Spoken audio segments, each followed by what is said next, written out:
Hi hello welcome back to my channel RG tailoring ಕ್ಲಾಸಿಗೆ ಸ್ವಾಗತ. ಯಾರೆಲ್ಲ ನನ್ನ ಚಾನಲ್ನ ಹೊಸದಾಗಿ ನೋಡ್ತಾ ಇದ್ದೀರಾ ಸಬ್ಸ್ಕ್ರೈಬ್ ಮಾಡ್ಕೊಂಡು ನೋಡಿ, ಹಾಗೆಯೇ ಚಾನಲಿಗೊಂದು ಲೈಕ್ ಕೊಡಿ. ಫ್ರೆಂಡ್ಸ್, ನಾನಿವತ್ತು ಒಂದು ಒಳ್ಳೆ ಮೋಟಿವೇಶನ್ ವಿಡಿಯೋದೊಂದಿಗೆ ಬಂದಿದ್ದೀನಿ. ಏನಂತ ಅಂದರೆ, ನೆಕ್ಸ್ಟ್ ಬರ್ತಾ ಇರೋಂತಹ ಗೌರಿ ಗಣೇಶ ಹಬ್ಬಕ್ಕೆ ನಾವು ಟೈಲರ್ಗಳು ಯಾವ ರೀತಿ ಬೇಗ ಬೇಗ ಕೆಲಸ ಮಾಡಿಕೊಂಡು ಬೇಗ ಬೇಗ ಬಟ್ಟೆನ ಸ್ಟಿಚ್ ಮಾಡಬೇಕು ಅನ್ನೋದಕ್ಕೆ ನಾನು ಒಳ್ಳೆ ಟಿಪ್ಸ್ನ ಕೊಡ್ತಾ ಇದ್ದೀನಿ. ಹೇಗಂತ ಅಂದರೆ, ಹಬ್ಬ ಹತ್ತಿರ ಬರೋದ್ರೊಳಗೇ ನಾವು ಹಬ್ಬಕ್ಕೆ ಹೊಲಿಯೋಕ್ಕೆ ಕೊಟ್ಟಿರೋ ಬ್ಲೌಸ್ಗಳನ್ನು ಹೊಲಿದು ಮುಗಿಸ್ಕೋಬೇಕು. ಯಾಕಂದರೆ ಹಬ್ಬ 1-2 ದಿವಸ ಇರುವಾಗ ನಾವು ಎಲ್ಲ ಬಟ್ಟೆನೂ ಪೆಂಡಿಂಗ್ ಇಟ್ಕೊಂಡು ಸ್ಟಿಚ್ ಮಾಡ್ತೀವಂದರೆ ಕಷ್ಟ ಆಗುತ್ತೆ. ಅದಕ್ಕೆ ನಾನು ಯಾವೆಲ್ಲ ಟಿಪ್ಸ್ ಫಾಲೋ ಮಾಡಿ ನೀವು ಕೊಟ್ಟಿರೋ ಅಂಥ ಬಟ್ಟೆಗಳನ್ನು ಬೇಗ ಬೇಗ ಸ್ಟಿಚ್ ಮಾಡ್ಬೋದು ಅಂತೇಳ್ಬಿಟ್ಟು ನಾನು ಈ ವಿಡಿಯೋದಲ್ಲಿ ಹೇಳ್ತೀನಿ. ಫ್ರೆಂಡ್ಸ್, ವಿಡಿಯೋದಲ್ಲಿ ತುಂಬ ಮೋಟಿವೇಶನ್ ವಿಡಿಯೋ ಇದೆ, ನೀವು ಎಲ್ಲೂ ಸ್ಕಿಪ್ ಮಾಡ್ದೇನೆ ಈ ವಿಡಿಯೋನ ಕೊನೆವರೆಗೂ ನೋಡಿ. ಫ್ರೆಂಡ್ಸ್, ನಾನು ಏನು ಹೇಳ್ತಾ ಇದ್ದೀನಿ ಅಂದರೆ, ನನಗೆ ಇದು ಸ್ವಂತ ಅನುಭವ ಆಗಿರೋದು. ಏನಂದರೆ, ನಾನು ಈ ಆಷಾಢ ತಿಂಗಳಲ್ಲಿ ಬಟ್ಟೆ ಕಡಿಮೆ ಇರುತ್ತಲ್ಲ, ಆವಾಗ ಬಟ್ಟೆ ಹೊಲಿಯೋದಕ್ಕೆ ಸ್ವಲ್ಪ ಲೇಜಿ ಮಾಡ್ತಿದ್ದೆ 2 ವರ್ಷದ ಹಿಂದೆ. ಆಗ ನನಗೆ ಮತ್ತೆ ಬಟ್ಟೆ ಹಾಗೆ ಗಣಪತಿ ಹಬ್ಬ ಗೌರಿ ಹಬ್ಬ ಬಂದಾಗ ಬಟ್ಟೆ ಜಾಸ್ತಿ ಆಗೋದು. ಆಗ ನಾನು ಹಿಂದೆ ಪೆಂಡಿಂಗ್ ಇಟ್ಕೊಂಡಿರೋ ಬಟ್ಟೆ ಮತ್ತು ಎಕ್ಸ್ಟ್ರಾ ಕೊಟ್ಟಿರೋ ಬಟ್ಟೆ ಎರಡೂ ಮಿಕ್ಸ್ ಆಗಿ ನನಗೆ ಹಬ್ಬದಲ್ಲಿ ತುಂಬ ಟೆನ್ಷನ್ ಆಗಿ ಬಟ್ಟೆ ಹೊಲಿಯೋದಕ್ಕೆ ಕಷ್ಟ ಆಗ್ತಿತ್ತು. ಆದರೆ ನಾನು 2 ವರ್ಷದಿಂದ ಈಚೆಗೆ ಏನು ಮಾಡ್ತೀನಿ ಅಂದರೆ, ಆಷಾಢ ತಿಂಗಳಲ್ಲಿ ಫುಲ್ಲು ಬಟ್ಟೆ ಸೀಸನ್ ಕಡಿಮೆ ಇರುತ್ತೆ. ಅಂದರೆ ಕಡಿಮೆ ಅಂದರೆ ತುಂಬ ಇರಲ್ಲ, ಆದರೆ ತುಂಬ ಮಳೆ ಬರೋ ಟೈಮಲ್ಲಿ ಯಾರು ಕಸ್ಟಮರ್ ಅಷ್ಟಾಗಿ ಬರ್ತಾ ಇರಲ್ವಲ್ಲ, ಆವಾಗ ನಾವು ಯಾವ್ಯಾವ ಬಟ್ಟೆ ಪೆಂಡಿಂಗ್ ಇದೆ ಅದನ್ನೆಲ್ಲದನ್ನು ತೆಗೆದುಬಿಟ್ಟು ಸ್ಟಿಚ್ ಮಾಡಿ ಕೊಟ್ಬಿಡಬೇಕು. ಈ ವರ್ಷವೂ ನಾನು ಆಷಾಢ ತಿಂಗಳಲ್ಲಿ 1 ನಿಮಿಷನೂ ಸಹ ಟೈಮ್ ವೇಸ್ಟ್ ಮಾಡ್ದಂಗೆ ಎಲ್ಲ ಬಟ್ಟೆನೂ ಸ್ಟಿಚ್ ಮಾಡಿ ಕೊಟ್ಟೆ. ಯಾವುದೆಲ್ಲ ಪೆಂಡಿಂಗ್ ಇತ್ತು, ಹೊಲಿದ್ಕೊಡೋದಕ್ಕೆ ಕಷ್ಟ ಆಗಿತ್ತು, ಆ ಬಟ್ಟೆನೆಲ್ಲ ನಾನು ಕಾಲ್ ಮಾಡಿ ಎಲ್ಲರಿಗೂ ಬರೋಕ್ಕೆ ಹೇಳ್ಬಿಟ್ಟು ಎಲ್ಲ ಬಟ್ಟೆನೂ ಸ್ಟಿಚ್ ಮಾಡಿ ಕೊಟ್ಟೆ. ಆ ನಂತರ ಇನ್ನು ಗಣಪತಿ ಗೌರಿ ಹಬ್ಬಕ್ಕೆ ಬಟ್ಟೆನ ಸ್ಟಿಚ್ ಮಾಡೋದಕ್ಕೆ ತಂದು ಕೊಟ್ಟರು. ಆ ಬಟ್ಟೆನೆಲ್ಲ ನಾನು ಸ್ಟಿಚ್ ಮಾಡಿ ರೆಡಿ ಮಾಡಿ ಇಟ್ಟಿದ್ದೀನಿ. ಎಷ್ಟು ಬ್ಲೌಸು ಸ್ಟಿಚ್ ಮಾಡಿಟ್ಟಿದ್ದೀನಿ ಅಂತೇಳ್ಬಿಟ್ಟು ಈ ವಿಡಿಯೋದಲ್ಲಿ ತೋರಿಸ್ತೀನಿ.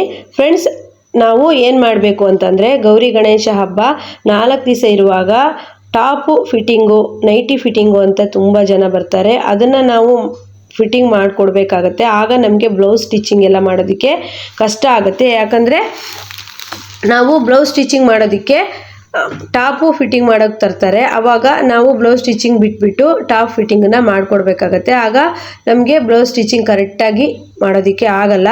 ಅದೇ ನೀವು ಫಸ್ಟಿಗೆ ಕೊಟ್ಟಂಥ ಬಟ್ಟೆಗಳನ್ನು ಟೈಮ್ ವೇಸ್ಟ್ ಮಾಡ್ದೇನೆ ನೀವು ಸ್ಟಿಚ್ ಮಾಡಿ ಇಟ್ಕೊಂಡ್ರೆ, ಗೌರಿ ಗಣೇಶ ಹಬ್ಬದ 4 ದಿವಸ ಇದ್ದಾಗ ಟಾಪ್ ಫಿಟ್ಟಿಂಗಿಗೆ ತಂದರೆ ನೀವು ಎಕ್ಸ್ಟ್ರಾ ಪೇಮೆಂಟನ್ನು ತಗೊಂಡ್ಬಿಟ್ಟು ನೀವು ಟಾಪ್ ಫಿಟ್ಟಿಂಗ್ ಮಾಡಿಕೊಡ್ಬೋದು. ಅವ್ರಿಗೆ ಹೇಳಬೇಕು, ನಿಮಗೆ ಅರ್ಜೆಂಟಾಗಿ ಟಾಪ್ ಫಿಟ್ಟಿಂಗ್ ಆಗಲಿ ಬ್ಲೌಸ್ ಆಗಿ ಸ್ಟಿಚ್ ಮಾಡಿಕೊಡ್ಬೇಕು ಅಂದರೆ ಎಕ್ಸ್ಟ್ರಾ ಅಮೌಂಟ್ ಆಗುತ್ತೆ ಅಂತ ಹೇಳಬೇಕು. ಆಗ ಎಕ್ಸ್ಟ್ರಾ ಅಮೌಂಟ್ ಕೊಟ್ಬಿಟ್ಟು ಸ್ಟಿಚ್ ಮಾಡ್ತಾರೆ. ಇದರಿಂದ ಜಾಸ್ತಿ ಅರ್ನಿಂಗ್ ಸಹ ಮಾಡ್ಕೊಬೋದು.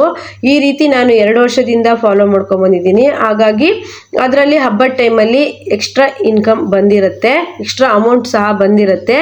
ಇದೇ ರೀತಿ ನೀವು ಇನ್ನೂ 15 ದಿವಸ ಇದೆ, 15 ದಿವಸದಲ್ಲಿ ಎಲ್ಲೂ ಸಹ ಟೈಮ್ ವೇಸ್ಟ್ ಮಾಡ್ದೇನೆ ಬಟ್ಟೆನ ಸ್ಟಿಚ್ ಮಾಡ್ಕೊಳ್ಳಿ. ಬಟ್ಟೆ ಸ್ಟಿಚ್ ಮಾಡಿ ನೀವು ಹಬ್ಬಕ್ಕೆ 4-5 ದಿವಸ ಇರುವಾಗಲೇ ನೀವು ಫ್ರೀ ಆದರೆ ನಮ್ಮ ಮನೆ ಕೆಲಸಕ್ಕೂ ಹಬ್ಬಕ್ಕೂ ನಮಗೂ ಸರಿಯಾಗತ್ತೆ. ಇಲ್ಲ ಅಂತ ಅಂದರೆ ಬ್ಲೌಸು ಸ್ಟಿಚಿಂಗ್ ತುಂಬ ಇತ್ತು ಅಂದರೆ ಹಬ್ಬ ದಿವಸ ತುಂಬ ಯಾವ ಬಟ್ಟೆ ಸ್ಟಿಚ್ ಮಾಡೋದು ಯಾವ ಬಟ್ಟೆ ಬಿಡೋದು ಅಂತ ಹೇಳ್ಬಿಟ್ಟು ಕನ್ಫ್ಯೂಸ್ ಆಗುತ್ತೆ. ನಾನು ನೋಡಿ, ಇವತ್ತು ಭಾನುವಾರ 2 ಫಂಕ್ಷನ್ ಇದ್ದರೂ ಸಹ ನಾನು ಹೋಗ್ದೇ ಹಬ್ಬಕ್ಕೆ ಬಂದಿರೋ ಬಟ್ಟೆನೆಲ್ಲ ಇವಾಗಲೇ ಸ್ಟಿಚ್ ಮಾಡ್ತಾಯಿದ್ದೀನಿ. ಗಣೇಶ ಗೌರಿ ಹಬ್ಬಕ್ಕೆ ಇರೋ ಅಂತಹ ಬಟ್ಟೆನೆಲ್ಲ ಇವಾಗಲೇ ಸ್ಟಿಚ್ ಮಾಡಿ ರೆಡಿ ಮಾಡಿ ಪ್ಯಾಕ್ ಮಾಡಿ ಸಹ ಇಡ್ತಾ ಇದ್ದೀನಿ. ಭಾನುವಾರ ಆಗಿರೋದ್ರಿಂದ ನಾಳೆ ಟೈಲರಿಂಗ್ ಕ್ಲಾಸು ಇರುತ್ತೆ ಮತ್ತು ನಮ್ಮದು ಸ್ಟಿಚ್ಚಿಂಗು ಇರುತ್ತೆ. ಹಾಗಾಗಿ ನಾವು ಟೈಮ್ ವೇಸ್ಟ್ ಮಾಡ್ದೇನೆ ಇನ್ನೂ 15 ದಿವಸ ಇದೆ ಹಬ್ಬಕ್ಕೆ ಅಂತ ಹೇಳಿ ಹೊಲಿದ್ರೆ ಆಯಿತು ಅಂತೇಳಿ ಹಾಗೆ ಬಟ್ಟೆ ಇಟ್ಕೊಂಡ್ರೆ ಹಬ್ಬಕ್ಕೆ ಸ್ವಲ್ಪ ದಿವಸ ಅಂದರೆ 1 ವಾರ ಇದ್ದಾಗ ತುಂಬ ಬಟ್ಟೆ ಬರುತ್ತೆ. ಆಗ ನಮಗೆ ಹಳೆ ಬಟ್ಟೆನ ಹೊಲಿತಾ ಇರ್ತೀವಿ, ಹೊಸ ಬಂದಿರೋ ಬಟ್ಟೆಗಳನ್ನು ತಗೊಳ್ಳೋದಕ್ಕೆ ಕಷ್ಟ ಆಗುತ್ತೆ. ನೀವು ಈಗಿಂದನೇ ಟೈಮ್ ವೇಸ್ಟ್ ಮಾಡ್ದೇನೆ ಬಟ್ಟೆಗಳನ್ನು ಅಂದರೆ ಬ್ಲೌಸ್ ಎಷ್ಟು ಕೊಡ್ತಾರೋ ಅಷ್ಟನ್ನು ಸ್ಟಿಚ್ ಮಾಡಿ ಕೊಟ್ಟರೆ ನೆಕ್ಸ್ಟು ಹಬ್ಬಕ್ಕೆ 1-2 ದಿನ ಇರುವಾಗ ತುಂಬ ಕಷ್ಟ ಅಂತ ಅನಿಸಲ್ಲ. ಬೇಗ ಬೇಗ ಈಸಿಯಾಗಿ ಸ್ಟಿಚ್ ಮಾಡಿ ಕೊಡ್ಬೋದು ಮತ್ತು ಎಕ್ಸ್ಟ್ರಾ ಅಮೌಂಟು ಸಹ ತಗೋಬೋದು. ಹೇಗಂದರೆ ಫ್ರೆಂಡ್ಸ್, ನಾನು ರೆಗ್ಯುಲರ್ ನಮ್ಮ ಹತ್ರ ತುಂಬ ವರ್ಷದಿಂದ ಹೊಲಿಸ್ತಾ ಇರೋ ಕಸ್ಟಮರಿಗೆ ನಾನು ಎಕ್ಸ್ಟ್ರಾ ಅಮೌಂಟ್ ಅಂತ ತಗೊಳ್ಳೋದಿಲ್ಲ. ಕೆಲವೊಬ್ಬರು ಕಸ್ಟಮರ್ ಇರ್ತಾರೆ, ಅವರು ಎಲ್ಲ ಟೈಲರ್ನು ವಿಚಾರಿಸ್ಬಿಟ್ಟು ಲಾಸ್ಟ್ ನಮ್ಮ ಹತ್ರ ಬರೋರಿಗೆ ನಾನು ಹೇಳ್ತೀನಿ. ನಮಗೆ ಗೊತ್ತಾಗುತ್ತೆ ಅವರು ಹೇಗಂತ ಅಂದರೆ, ನಮ್ಮ ಊರಲ್ಲಿ ಅಂದರೆ ಪೇಟೆಯಲ್ಲಿ ತುಂಬ ಜನ ಟೈಲರ್ಸ್ ಇದ್ದಾರೆ. ಅವ್ರ ಹತ್ರ ಎಲ್ಲ ಹೋಗ್ಬಿಟ್ಟು ಅವ್ರು ಆಗಲ್ಲ ಅಂತ ಹೇಳಿದಾಗ ನಮ್ಮ ಹತ್ರ ಬರ್ತಾರೆ. ಅಂಥ ಕಸ್ಟಮರ್ ನನಗೆ ಗೊತ್ತಾಗ್ತಾರೆ. ಅವ್ರಿಗೆ ನಾನು ಎಕ್ಸ್ಟ್ರಾ ಆಗತ್ತೆ ಅಂದರೆ, ನಾವು 350 ರೂಪಾಯಿ ಬ್ಲೌಸಿಗೆ ತಗೊಳ್ತಾ ಇದ್ದೀವಿ ಅಂದರೆ 100 ರೂಪಾಯಿ ಜಾಸ್ತಿ ಹೇಳ್ತೀನಿ. ಅದೇ ನಮ್ಮ ರೆಗ್ಯುಲರ್ ಕಸ್ಟಮರಿಗೆ ನಾನು ಅವರಿಗೆ ಇವತ್ತು ಕೊಟ್ಟು ನಾಳೆ ಬೆಳಗ್ಗೆನೇ ಕೊಟ್ಟಿದ್ದೀನಿ, ಮತ್ತು ಇನ್ನೊಂದು ಗಂಟೆಲಿ ಬೇಕು ಅಂದ್ರೂ ನಾನು ಬ್ಲೌಸನ್ನು ಸ್ಟಿಚ್ ಮಾಡಿ ಕೊಟ್ಟಿದ್ದೀನಿ. ಆ ರೀತಿ ನಮ್ಮ ರೆಗ್ಯುಲರ್ ಕಸ್ಟಮರಿಗೆ ನಾನು ಸ್ಟಿಚ್ ಮಾಡಿಕೊಡ್ತೀನಿ. ಅವ್ರು ಎಷ್ಟೊತ್ತಿಗಾದರೂ ಬಂದು ಹೇಳಿದ್ರು ಸ್ಟಿಚ್ ಮಾಡಿಕೊಡ್ತೀನಿ. ಅದೇ ಬೇರೆ ಟೈಲರ್ ಹತ್ರ ಹೋಗ್ಬಿಟ್ಟು ಅವರು ಆಗಲ್ಲ ಅಂತ ಹೇಳಿ ಹಬ್ಬದ ಹಿಂದಿನ ದಿವಸ 2 ದಿವಸ ಇರುವಾಗ ತೊಗೊಬಂದು ಕೊಟ್ಟರು ಅಂದರೆ ನಾನು ಅವ್ರಿಗೆ ಎಕ್ಸ್ಟ್ರಾ ಅಮೌಂಟ್ ಅಂತ ತಗೊಳ್ತೀನಿ. ಟಾಪ್ ಫಿಟ್ಟಿಂಗು ಅಷ್ಟೇ ಫ್ರೆಂಡ್ಸ್, ಯಾವ ಟೈಲರು ಆಗಲ್ಲ ಅಂತ ಹೇಳಿದಾಗ ತೊಗೊಬಂದು ಕೊಡ್ತಾರಲ್ಲ ಅವರಿಗೂ ಸಹ ನಾನು ಎಕ್ಸ್ಟ್ರಾ ಅಮೌಂಟನ್ನು ಹೇಳಿರ್ತೀನಿ. ನೋಡಿ ಫ್ರೆಂಡ್ಸ್, ಇದು ಗೌರಿ ಗಣೇಶ ಹಬ್ಬಕ್ಕೆ ಕೊಡುವಂಥ ಬ್ಲೌಸು, ಸ್ಯಾರಿ ಇದೆಲ್ಲ ರೆಡಿ ಮಾಡಿ ಇಟ್ಟಿದ್ದೀನಿ. ಆಗಲೇ ರೆಡಿ ಮಾಡಿ ಇಟ್ಟು 2-3 ದಿವಸ ಆಯಿತು. ಅವರು ಯಾವಾಗ ಬರ್ತಾರೆ ಆವಾಗ ಪಟ್ಟಂತ ತೆಗೆದ್ಬಿಟ್ಟು ಕೊಟ್ಟರೆ ಆಯಿತು. ಅಂದರೆ ಫುಲ್ ಅಂದರೆ ಹುಕ್ಸು ಮತ್ತು ಐರನ್ನು ಪ್ರತಿಯೊಂದು ಮಾಡಿ ನಾವು ಬ್ಯಾಗಿಗೆ ಹಾಕಿಟ್ರೆ ಅವ್ರು ಬಂದ ತಕ್ಷಣ ನಾವು ತೆಗೆದು ಕೊಡ್ಬೋದು. ಯಾಕಂದರೆ ನಾವು ಏನೋ ಬ್ಲೌಸನ್ನ ಸ್ಟಿಚ್ ಮಾಡ್ತಾ ಇರ್ತೀವಿ, ಅವ್ರು ಬಂದಾಗ ನಾವು ಉಕ್ಸು ಅಥವಾ ಗುಂಡಿ ಅಥವಾ ಐರನ್ ಮಾಡಿಲ್ಲ ಅಂತಂದರೆ ಅದಕ್ಕೆ ನಾವು ಎಕ್ಸ್ಟ್ರಾ ಅಂತ ಟೈಮ್ ಕೊಡಬೇಕಾಗತ್ತೆ. ಅದೇ ನಾವು ಎಲ್ಲದನ್ನು ಕರೆಕ್ಟ್ ಮಾಡಿ ರೆಡಿ ಮಾಡಿ ಪ್ಯಾಕ್ ಮಾಡಿ ಇಟ್ವಿ ಅಂದರೆ ಬಂದ ತಕ್ಷಣ ಅವರಿಗೆ ಸಡನ್ನೇ ತೆಗ್ದುಬಿಟ್ಟು ಕೊಡ್ಬೋದು. ನಮ್ಮ ಕೆಲಸ ನಾವು ಮಾಡ್ತಿರೋ ಕೆಲಸನ ಸಹ ಆರಾಮಾಗಿ ಮಾಡ್ಬೋದು. ನೋಡಿ, ಇಷ್ಟು ಬ್ಲೌಸು ಸಹ ಹಬ್ಬಕ್ಕೆ ರೆಡಿಯಾಗಿದೆ. ಇದೇ ರೀತಿ ನೀವು ಸಹ ನಾನು ಹೇಳೋ ಅಂತಹ ಟಿಪ್ಸನ್ನು ಫಾಲೋ ಮಾಡಿ ಸ್ಟಿಚ್ ಮಾಡಿ. ಫ್ರೆಂಡ್ಸ್, ನೀವು ಬೇಕಾದರೆ ನೋಡಿ, ಇವಾಗಲೇ ನೀವು ಎಲ್ಲ ಬಟ್ಟೆಗಳನ್ನು ಸ್ಟಿಚ್ ಮಾಡಿ ಇಟ್ಕೊಳ್ಳಿ. ಹಬ್ಬಕ್ಕೆ 2 ದಿನ ಇರುವಾಗ ನಿಜವಾಗ್ಲೂ ಟಾಪ್ ಫಿಟ್ಟಿಂಗ್ ಆಗಲಿ, ಹೊಸ ಸ್ಯಾರಿ ತೊಗೊಂಡಿರೋ ಬ್ಲೌಸ್ ಹೊಲ್ಸೋಕ್ಕಾಗಲಿ ಕಸ್ಟಮರ್ ಬಂದೇ ಬರ್ತಾರೆ. ಆಗ ನೀವು ಆರಾಮಾಗಿ ಸ್ಟಿಚ್ ಮಾಡಿ ಕೊಡ್ಬೋದು. ನಾನು ಇದೇ ರೀತಿ ಮಾಡ್ತೀನಿ. ಈಗ ನಾನು ಡೈಲಿ ಬರೋ ಬಟ್ಟೆನೇ ಆದಷ್ಟು ಬೇಗ ಸ್ಟಿಚ್ ಮಾಡೋದಕ್ಕೆ ಟ್ರೈ ಮಾಡ್ತೀನಿ.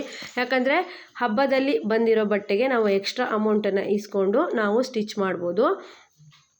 ನೋಡಿ ಫ್ರೆಂಡ್ಸ್, ಇದು ಒಂದು ಡಿಸೈನು ತುಂಬ ಚೆನ್ನಾಗಿ ಬಂದಿತ್ತು.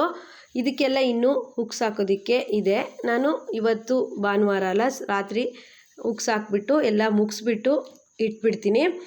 ಫ್ರೆಂಡ್ಸ್ ನೋಡಿ, ಈ ಬ್ಲೌಸು ಮೊನ್ನೆ ನಾನು ಕಸ್ಟಮರ್ ಡಿಸೈನ್ ಮಾಡಿದ್ದು ಚೆನ್ನಾಗಾಗಿಲ್ಲ ಅಂತೇಳ್ಬಿಟ್ಟು ಕಿರಿಕ್ ಮಾಡಿದ್ರು ಅಂತ ಒಂದು ವಿಡಿಯೋ ಹಾಕಿದ್ನಲ್ಲ, ಆ ಬ್ಲೌಸು ಅವ್ರದ್ದು ನಾನು ಆ ಡಿಸೈನ್ ಇಷ್ಟ ಆಗಿಲ್ಲ ಅಂತ ಹೇಳಿದ್ರು, ತೆಗೆದುಬಿಟ್ಟು ಎಂಬ್ರಾಯ್ಡ್ರಿ ಮಾಡಿಸಿ ರೆಡಿ ಮಾಡಿದ್ದೀನಿ.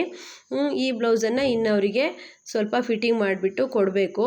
ನೋಡಿ, ಕಸ್ಟಮರಿಗೆ ನಾವು ಇಷ್ಟ ಆಗೋ ರೀತಿ ಸ್ಟಿಚ್ ಮಾಡಿಕೊಡ್ಬೇಕು. ಏನು ಮಾಡೋಕ್ಕಾಗೋದಿಲ್ಲ. ನಾವು ಒಬ್ಬರು ಕಸ್ಟಮರನ್ನು ನಾವು ಬೇಜಾರು ಮಾಡಿದ್ವಿ ಅಂತ ಅಂದರೆ ಅವರು ಇನ್ನೂ 10 ಜನಕ್ಕೆ ಹೇಳ್ತಾರೆ. ಹಾಗಾಗಿ ಅವರಿಗೆ ಆ ಡಿಸೈನ್ ಇಷ್ಟ ಇಲ್ಲ ಅಂದರೆ ನಮಗೆ ಸ್ವಲ್ಪ ಕೆಲಸ ಜಾಸ್ತಿ ಆದರೂ ಪರವಾಗಿಲ್ಲ, ನಾವು ಅದನ್ನು ಸರಿ ಮಾಡಿ ಕೊಡಬೇಕಾಗತ್ತೆ. ಅವರಿಗೆ ಕರೆಕ್ಟಾಗಿ ಖುಷಿಯಾಗಿ ನಾವು ಬ್ಲೌಸನ್ನು ಸ್ಟಿಚ್ ಮಾಡಿ ಕೊಡಬೇಕಾಗತ್ತೆ. ನೋಡಿ, ಎಲ್ಲ ಬ್ಲೌಸು ಸಹ ಗೌರಿ ಗಣೇಶ ಹಬ್ಬದಕ್ಕೆ ರೆಡಿಯಾಗಿದೆ. ಎಲ್ಲರೂ ಸಹ ಗೌರಿ ಹಬ್ಬಕ್ಕೆ ಗಣೇಶ ಹಬ್ಬಕ್ಕೆ ಬೇಕು ಅಂದಿರೋ ಬ್ಲೌಸ್ಗಳು ಆದಷ್ಟು ಬೇಗ ಬಟ್ಟೆನ ಸ್ಟಿಚ್ ಮಾಡೋಕ್ಕೆ ಟ್ರೈ ಮಾಡ್ತೀನಿ. ಫ್ರೆಂಡ್ಸ್, ನಾನು ಟೈಲರಿಂಗ್ ಕ್ಲಾಸು ಮಾಡಿಬಿಟ್ಟು ಮತ್ತು ಬ್ಲೌಸನ್ನು ಸ್ಟಿಚ್ ಮಾಡಿ ಮತ್ತು ಮನೆ ಕೆಲಸನೂ ಇರುತ್ತೆ. ಈ ರೀತಿಯೆಲ್ಲ ಮಾಡಿಕೊಂಡು ಬಟ್ಟೆನ ಸ್ಟಿಚ್ ಮಾಡಬೇಕಾಗತ್ತೆ. ಅಂದರೆ ಅಂಗಡಿ ಅಂತ ಹೇಳಿ ನಡೆಸೋರಿಗೇ ಅವರು ಆರಾಮಾಗಿ ಅಂಗಡಿಯಲ್ಲಿ ಸ್ಟಿಚ್ ಮಾಡ್ತಾ ಇರ್ತಾರೆ. ಯಾಕಂದರೆ ಅವರಿಗೆ ಮಧ್ಯೆ ಯಾರು ಅಷ್ಟೊಂದು ಕಸ್ಟಮರ್ ಬಂದ್ರೂ ಸಹ ಮನೆ ಥರ ಆಗೋದಿಲ್ಲ, ಅಂಗಡಿ ಆಗುತ್ತೆ. ಆದರೆ ನಮ್ಮ ಮನೆ ಅಂತ ಅಂದರೆ ಸ್ವಲ್ಪ ಆಚೆ ಈಚೆ ಕೆಲಸ ಇರುತ್ತೆ. ಹಾಗಾಗಿ ನಮಗೆ ಕರೆಕ್ಟಾಗಿ ಸ್ಟಿಚ್ ಮಾಡೋದಕ್ಕೆ ಇದೇ ಟೈಮು ಅಂತ ಇರೋದಿಲ್ಲ. ನಮಗೆ ಯಾವ ಟೈಮಲ್ಲಿ ಮನೆ ಕೆಲಸ ಆಗುತ್ತೋ ಆ ಟೈಮಲ್ಲಿ ನಾವು ಸ್ಟಿಚ್ ಮಾಡಬೇಕಾಗತ್ತೆ. ಹಾಗಿರೋ ಟೈಮಲ್ಲೆಲ್ಲ ನಾನು ಈ ಬ್ಲೌಸ್ಗಳನ್ನೆಲ್ಲ ಸ್ಟಿಚ್ ಮಾಡಿದ್ದೀನಿ. ಮತ್ತು ಬರೀ ಸ್ಟಿಚ್ ಮಾಡೋದಲ್ಲ, ಹುಕ್ಸ್ ಹಚ್ಚೋದು, ಐರನ್ ಮಾಡೋದು, ಕಟ್ಟಿಂಗ್ ಮಾಡೋದು, ಈ ರೀತಿ ತುಂಬ ಕೆಲಸಗಳಿರುತ್ತೆ. ಅದನ್ನೆಲ್ಲ ಮಾಡ್ಕೊಬೇಕಾಗತ್ತೆ. ಅದನ್ನೆಲ್ಲ ಮಾಡಿಬಿಟ್ಟು ನಾವು ಹಬ್ಬಕ್ಕೆ ಎಲ್ಲ ಬ್ಲೌಸನ್ನು ರೆಡಿ ಮಾಡಿಟ್ರೆ ಕಸ್ಟಮರ್ ಬಂದವರು ಈ ಬ್ಲೌಸ್ಗಳನ್ನೆಲ್ಲ ತೊಗೊಂಡೋಗ್ತಾರೆ. ಮತ್ತು ಎಕ್ಸ್ಟ್ರಾ ಬರೋ ಬ್ಲೌಸನ್ನು ಸಹ ಆರಾಮಾಗಿ ಹೊಲಿಬೋದು. ನೋಡಿ, ಈ ರೀತಿ ಕಟ್ ಮಾಡಿ ಇಟ್ಕೊಂಡು ಈ ರೀತಿ ಫೋಲ್ಡ್ ಆದರೆ ನಾನು ಸ್ಟಿಚ್ ಮಾಡುವಾಗ ಒಂದ್ಸಲಿ ಐರನ್ ಮಾಡಿಕೊಂಡೇ ಸ್ಟಿಚ್ ಮಾಡ್ತೀನಿ. ಒಂದೇ ಸಲಿಗೆ ನೀವು ಎಷ್ಟು ಬ್ಲೌಸನ್ನು ಕೊಡ್ತಾರೋ ಅಷ್ಟು ಬ್ಲೌಸ್ ಲೈನಿಂಗನ್ನು ತೊಗೊಂಬಂದು ಅದಕ್ಕೆ ಮ್ಯಾಚಿಂಗ್ ದಾರನೂ ತೊಗೊಬಂದು ಈ ರೀತಿ ಕಟ್ಟಿಂಗ್ ಮಾಡಿ ಇಟ್ಕೊಂಡ್ರೆ ಒಂದಿನ ಫುಲ್ಲು ನೀವು 4ರಿಂದ 5 ಬ್ಲೌಸ್ ಸ್ಟಿಚ್ ಮಾಡ್ಬೋದು. ಇವತ್ತು ಭಾನುವಾರ ಆಗಿರೋದ್ರಿಂದ ನಾನು ಒಂದು 4 ಬ್ಲೌಸ್ ಸ್ಟಿಚ್ ಮಾಡಿ ಮತ್ತು ವಿಡಿಯೋನ ಮಾಡ್ತಾಯಿದ್ದೀನಿ. ನೋಡಿ, ನನಗೆ ಹೆಚ್ಚಾಗಿ ನಾನು ಜಾಸ್ತಿ ಕೆಲಸ ಮಾಡೋದು ಭಾನುವಾರ ಫ್ರೆಂಡ್ಸ್. ಯಾಕಂದರೆ ನನಗೊಂಥರ ಅವತ್ತು ಭಾನುವಾರ ದಿವಸ ಕೆಲಸ ಮಾಡೋದಕ್ಕೆ ಇಂಟ್ರೆಸ್ಟ್ ಆಗಿರುತ್ತೆ. ಯಾಕಂದರೆ ಅವತ್ತು ಕಸ್ಟಮರ್ ಅಷ್ಟಾಗಿ ಬರೋದಿಲ್ಲ ಭಾನುವಾರ. ಹಾಗಾಗಿ ನನಗೆ ಭಾನುವಾರ ದಿವಸ ನಾನು ತುಂಬ ಜಾಸ್ತಿ ಕೆಲಸ ಮಾಡ್ತೀನಿ. ನೋಡಿ ಫ್ರೆಂಡ್ಸ್, ಇದು ಒಂದು ಅಂಬ್ರೆಲಾ ಡ್ರೆಸ್ನ ಸ್ಟಿಚ್ ಮಾಡಿರೋದು. ಈ ಅಂಬ್ರೆಲಾ ಡ್ರೆಸ್, ಈ ರೀತಿ ಅಂಬ್ರೆಲಾ ಡ್ರೆಸ್ ವಿಡಿಯೋ ಬೇಕಿದ್ದರೆ ಕಮೆಂಟ್ ಮಾಡಿ.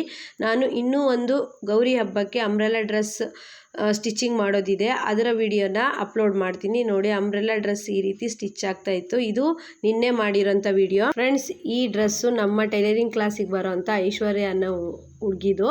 ಇವಳು ನಾಳೆ ಏನಾದರೂ ಈ ಡ್ರೆಸ್ ಹಾಕೊಂಬಂದರೆ ಇವಳ ಫೋಟೋ ಹೇಗಾಗಿದೆ ಡ್ರೆಸ್ಸು ಅಂತೇಳ್ಬಿಟ್ಟು ನಾನು ಫೋಟೋನ ಪೋಸ್ಟ್ ಮಾಡ್ತೀನಿ. ನೋಡಿ, ಈ ರೀತಿ ಅಂಬ್ರೆಲಾ ಡ್ರೆಸ್ಸು ಇನ್ನೊಂದು ಡ್ರೆಸ್ ಸ್ಟಿಚ್ ಮಾಡೋದಕ್ಕಿದೆ. ಆ ವಿಡಿಯೋ ಬೇಕಿದ್ದರೆ ನನಗೆ ಕಮೆಂಟ್ ಮಾಡಿ, ನಾನು ಹಾಕ್ತೀನಿ. ಫ್ರೆಂಡ್ಸ್, ಇವತ್ತಿನ ಈ ಮೋಟಿವೇಶನ್ ವಿಡಿಯೋ ನಿಮಗೆಲ್ಲ ಇಷ್ಟ ಆಗಿದೆ ಅಂದ್ಕೊಳ್ತೀನಿ. ಇಷ್ಟ ಆದರೆ ಲೈಕ್ ಮಾಡಿ ಫ್ರೆಂಡ್ಸ್. ನೆಕ್ಸ್ಟ್ ವಿಡಿಯೋದಲ್ಲಿ ಮತ್ತೆ ಸಿಗೋಣ. ಎಲ್ರಿಗೂ ಬಾಯ್.